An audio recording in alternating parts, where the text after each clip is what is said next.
اور مجھ سے اکثر لوگ ای میلز پہ بھی فون کالز پہ بھی سینکڑوں میں میری روزانہ ای میلز ہوتی ہیں. اکثر لوگ یہ دعائیں پوچھتے رہتے ہیں, جی کوئی وظیفہ بتائیں, جی اولاد نہیں ہو رہی, اولاد کی طرف سے پریشان ہیں,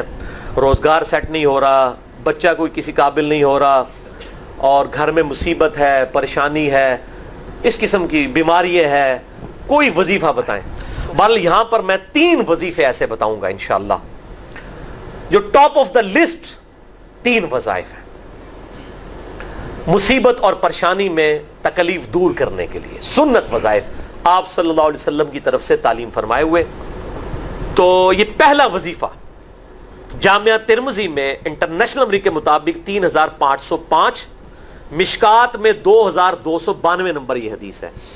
اور قرآن حکیم میں تو ہم پڑھ چکے ہیں سورۃ الانبیاء آیت نمبر 87 اور 88 میں. آپ صلی اللہ علیہ وسلم نے ارشاد فرمایا کہ یونس علیہ السلام نے مچھلی کے پیٹ میں اپنے رب کو ان الفاظ کے ساتھ پکارا تھا, لا الہ الا انت سبحانک انی کنت من الظالمین. اور پھر آپ صلی اللہ علیہ وسلم نے فرمایا کہ جو کوئی شخص اپنے کسی بھی معاملے میں, کسی بھی پریشانی میں اس دعا کے ذریعے اللہ کی طرف متوجہ ہو, اللہ تعالیٰ اس کی دعا کو قبول فرما لیتا ہے. اور قرآن میں بھی آ گیا نا, کذالک ننجی المؤمنین. اور کتنا بڑا فتویٰ آیا میرے بھائیوں, سورہ الصافات 143 144, فلولا انہ کان من المسبحین, اگر یونس ہمیں ان الفاظ میں ہماری تسبیح نہ کرتا, للبث فی بطنہ الی یوم یبعثون, تو مچھلی کے پیٹ میں قیامت تک مچھلی کے پیٹ میں رہتا اگر اس طرح نہ ہمیں پکارتا, اس کی قبر مچھلی کا پیٹ بن جاتی. یعنی یہ اتنا عطاب, اور وہ دور ہو گیا اس دعا سے, بہت بڑے اسماء اعظم میں سے ہے. تو یہ بہترین دعا, بہترین وظیفہ, اسماء اعظم میں سے بہترین چیز, اور سب سے بڑھ کر جو میں نے بات کی کہ بہترین استغفار, اللہ سے توبہ مانگنے کا بہترین ذریعہ. اور کس طریقے سے, اے اللہ تو تو پاک ہے نا, تجھ سے تو غلطی نہیں ہوگی, میں بندہ ہوں, غلطی کروں گا, تو اللہ نے تو معاف کرنا ہے نا,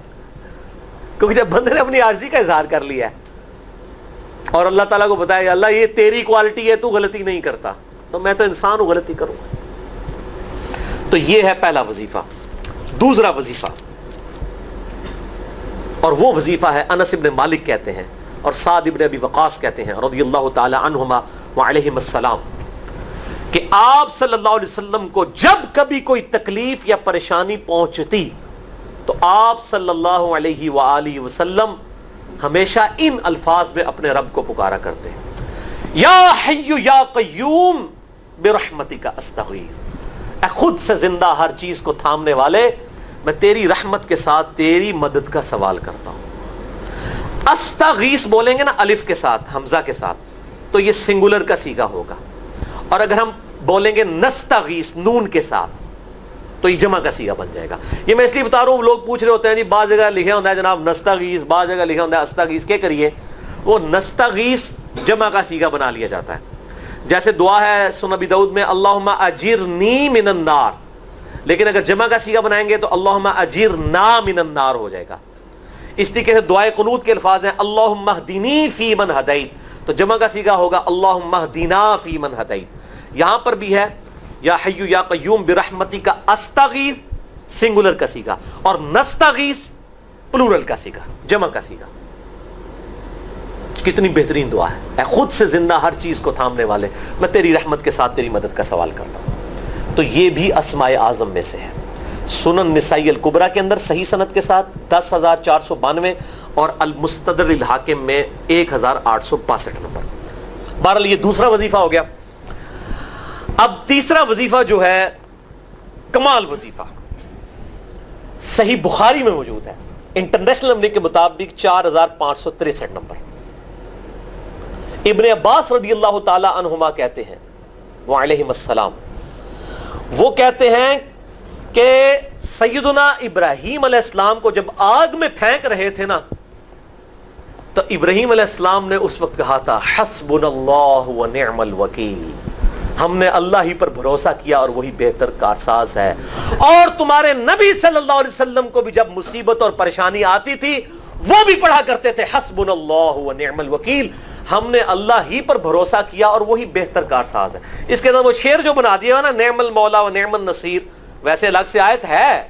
الگ سے آیت ہے، لیکن یہ شعر نہیں بنانا، بس اتنا ہی وظیفہ ہے، حسبنا اللہ و نعم الوکیل۔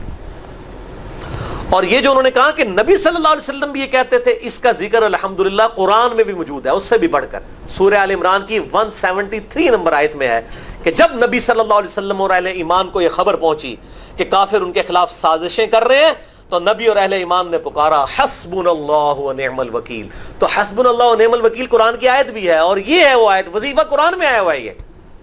آل عمران 173 اور صحیح بخاری 4563۔ اور مجھے بڑا وجد آیا کہ ابراہیم علیہ السلام کو جب آگ میں پھینکنے لگے تھے، انہوں نے اس وقت اللہ کو ان الفاظ کے ساتھ پکارا، حسبنا اللہ و نعم الوکیل۔ اچھا، یہ جتنے بھی وظیفے ہیں نا میرے بھائیوں، ان کا فائدہ اسی وقت ہے جب آپ کو ترجمہ بھی ان کا آتا ہوگا، ورنہ آپ روزانہ جتنی مرضی تسبیح کھینچتے رہے کوئی فرق نہیں پڑے گا۔ اس لیے میرا ایک پرسنل مشورہ ہے کہ جب بھی یہ وظیفے پڑھے نا آپ، اردو ترجمہ بے شک آتا بھی ہونا، ایک دفعہ اپنی زبان میں اس کو ریپیٹ کریں، یعنی آپ پڑھیں حسبنا اللہ و نعم الوکیل، میں نے اللہ ہی پر بھروسہ کیا اور وہی بہتر کارساز ہے۔ آپ دیکھیں یہ صوت القرآن چینل میں جب وہ عربی چل رہی ہوتی ہے، جیسے ہی وہ مراج الدین خان کا ترجمہ شروع ہوتا ہے نا، کیسے کب کبھی طاری ہو جاتی ہے، کیونکہ ہماری زبان میں بات ہو رہی ہوتی ہے نا، عربی ایویں تو نہیں قیام اللیل میں رو رہے ہوتے، ان کی زبان میں بات ہو رہی ہوتی ہے، اپنی زبان کا اثر ہوتا ہے۔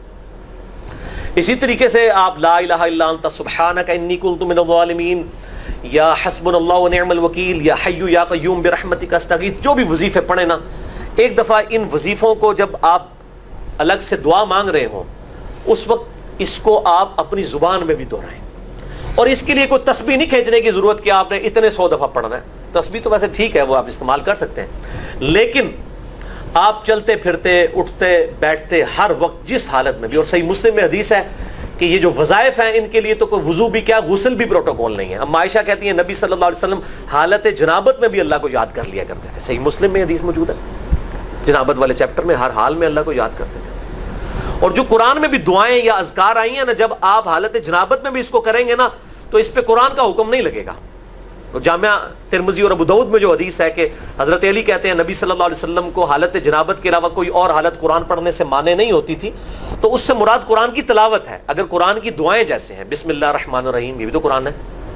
سبحان اللہ بھی تو قرآن ہے، الحمدللہ بھی تو، یہ اذکار جو ہے نا، جب آپ اذکار کی نیت سے پڑھ رہے ہوں گے پھر یہ قرآن نہیں شمار ہوں گے، ذکر شمار ہوں گے، اور اس کے لیے نہ وضو پروٹوکول ہے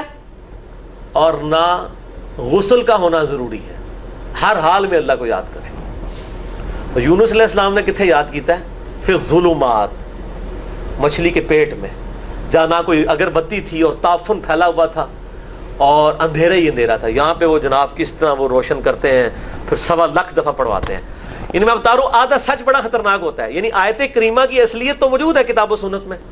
لیکن آدھا جو سچ جھوٹ ساتھ ملا لیا نا، اس کی وجہ سے سارا بیڑا غرق کر دیا ہوا۔ اور بجائے یہ کہ لوگوں کو یہ وظیفہ بتایا جائے کہ اٹھتے بیٹھتے چلتے پھرتے اللہ کو ان الفاظ میں یاد کریں، اس کو انہوں نے کوئی اور ہی رنگ دے دیا ہوا ہے، اور اس نے 1.25 دفعہ ختم اور پتہ نہیں کیا کچھ بنا دیا ہوا ہے۔ تو یہ 3 وظائف تھے